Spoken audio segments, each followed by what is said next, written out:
I didn't feel like getting out of bed yet. So, making another video surrounded by my Yetis. I was gonna say, I was talk about learning, because right, if you look at Yeti's haircut again, Yeti, come here, ogre. Okay, look at this ogre. Look at this uneven puppy. Okay, do we see her face? Oh, Yeti, don't look like that. You are not helping you are not helping my case. Yes, we're aware. This is what learning looks like, right? And you should have seen one time, okay, you can go away, thank you. One time, my ex, Keegan, she had a dog, Mochi, or she has a dog named Mochi, a little white cotton doodle. Cutest little thing, sassiest little thing. Oh, that little girl got some sass on her. Similar to like her owner. But Keegan never wanted me to cut Mochi's hair, because I was like, no, I can do it. Like, just let me try. And this is when she like lived with me. And so her work was like 90-minute drive away, the Marble Falls ER. And so one time when she was at her shift, because they're 10-hour shifts. And so, right, she's getting off, if she got off at 10, she'd be driving an hour and a half back down here. Sometimes she'd be getting home at like 1, sometimes she'd be getting home at midnight, it was late. And I would try to stay on the phone with her because I was aware about how long of a drive that was. And I appreciated the sacrifice she was doing. But actually, when I started doing it more often too, when she was up there. And I used to drive back when I was in Austin. When she used to live in Austin, I used to drive back when I lived on or worked on base. I would get up at like 4 in the morning and leave from Austin around like 4:30 to make sure, 4:35 to make sure I made it to work on time at 7 at Langley. Or not Langley, Lackland. Here, the Air Force Base here. It was a good time, man. Wild times. Oh yeah, anyways, but sorry, that just reminded me because I was watching a Netflix documentary previously on David Beckham and Posh Spice, how they first met. And I guess David Beckham, when they first started dating, he would drive up and drive 3 hours, go spend like an hour and a half with her, and then drive 3 hours back in order to make it to practice the next day or whatever. And I was like, I feel you, bro. I've done stuff like that before too. Don't worry. I've done that before too. But one time I decided, I was like, I'm gonna cut Mochi's hair. I'm gonna surprise her. It won't be that bad. Like, I can figure this out. Dude, I spent like 6 hours. That poor dog, Mochi, was so patient. She the whole time stayed standing the whole time. It wasn't 6 hours. It was maybe like 4.5 hours. And she was practically bald. She was bald after I was done, because I just kept having to go shorter because I kept botching it. So I kept trying to even it out.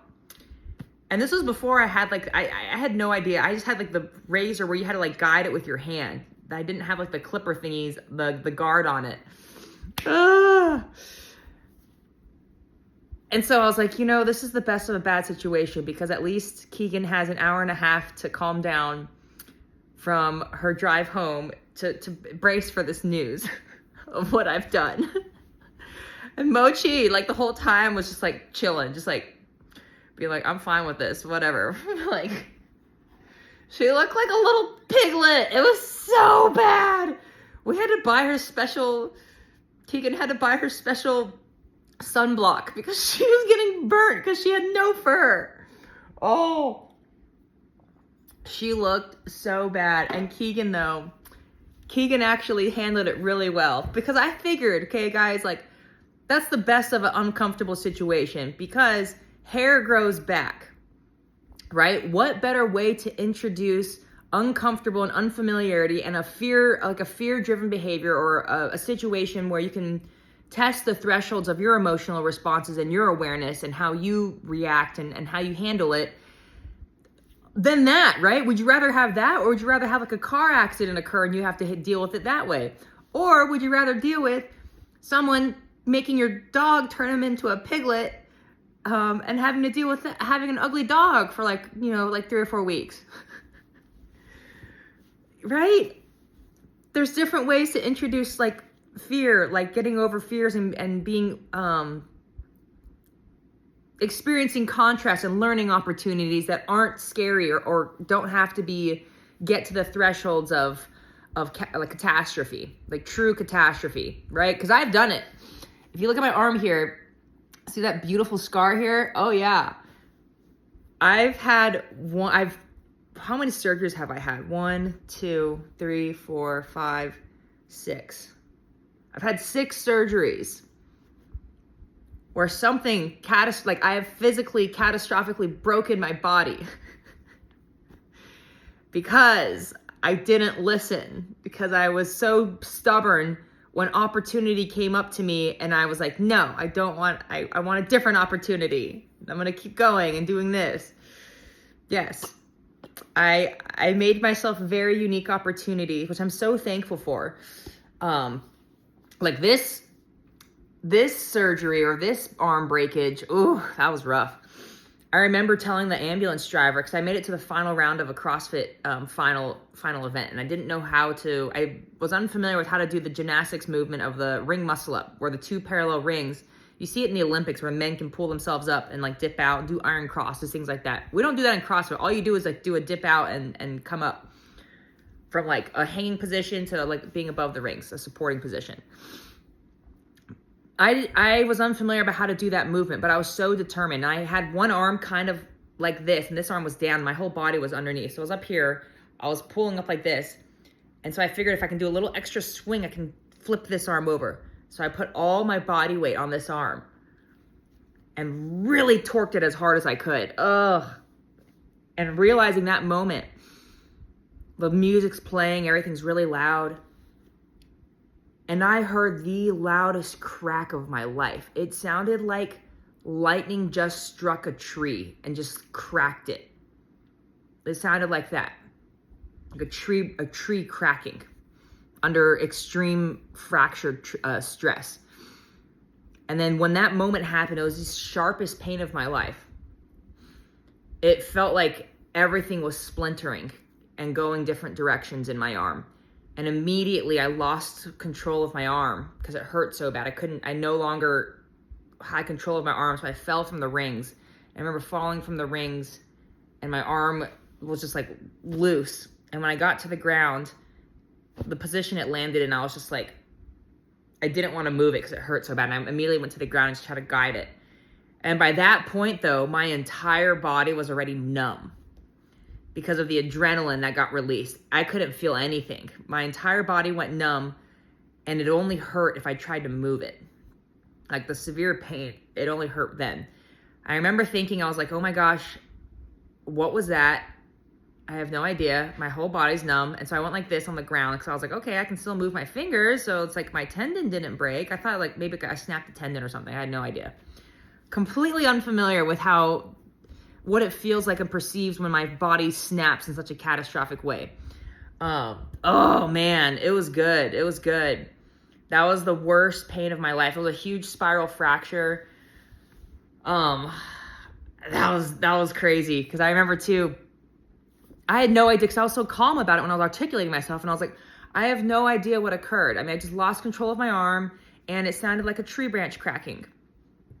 It sounded like a tree fracturing, a branch cracking. And they're like, okay. And they tried to feel it. And I was like, yeah, I can wiggle my fingers. I have no idea what occurred. And so I, very gentle, just like held my arm. When I went to the ER though, they were trying to get an x-ray because they couldn't tell what was wrong. I'm like, here, we'll just get an x-ray. I said, okay, that sounds good. And then I was walking down the hall and the nurse was getting upset with me because I was going so slow. Because every step I took, right? Because my arm, I had no idea my arm was in 2 pieces. No one at this point knew my arm was in 2 pieces. And it was a spiral fracture. So it was a long 2 pieces. It wasn't just a clean break. It was like it spiraled up. Oh, I wish I could show the x-ray. Maybe I'll put the x-ray as my cover photo. But, oh yeah. I remember walking really slow and the woman was getting mad at me. The nurse was getting mad at me, or the tech. And so she was like, here, I need your arm on the sheet or whatever to take the x-ray. And I was trying to, and I was like, I can't get it over there because I was trying to like lean my body, and she got annoyed with me. So she just grabbed my arm and went like that and put it on the table. Oh, I screamed So bad. I yelled at her. I said some cuss words because it hurt so bad. And I just, I couldn't. Oh, it hurt. I remember, I'm tearing up just thinking about how bad it hurt. Oh, it was a very, very bad pain. And to have someone like grab my arm like that and purposely, like, ooh, it hurt. It hurt real bad. And after, I guess the x-ray was off track though. But she could see that part of it was fractured. By that point, when she came back out, she was the most gentle person on the planet. She was like, she just like completely like, I think she got me a pillow or maybe got me a chair and then moved everything around to me and repositioned everything so it was catered to me and I didn't have to move anymore after that moment. After she saw what was going on in my arm. But because, yeah, I understand though, because now that I've shadowed in the ER, I understand how busy it is, how they deal with all sorts of things. It's a trickle effect, and it really does lead to catastrophic harm and traumatic memories for people that aren't able to grasp the full picture like that. Because I remember, like, I mean, you could just see like how much that memory invoked to me, how much pain it caused me to be in that moment where she grabbed my arm and just like completely, it felt as if she was like completely forsaking how I was trying to articulate myself, being like, hey, like, this is extreme pain. I don't know what's occurring, but I can't move fast, kind of thing. And she was getting annoyed with me. And so she just thought it was be appropriate to grab my arm and just do what she wanted with it. Ooh, it was rough. It was rough to feel that. And it's also rough too, because it was as if I completely lost control of the ability to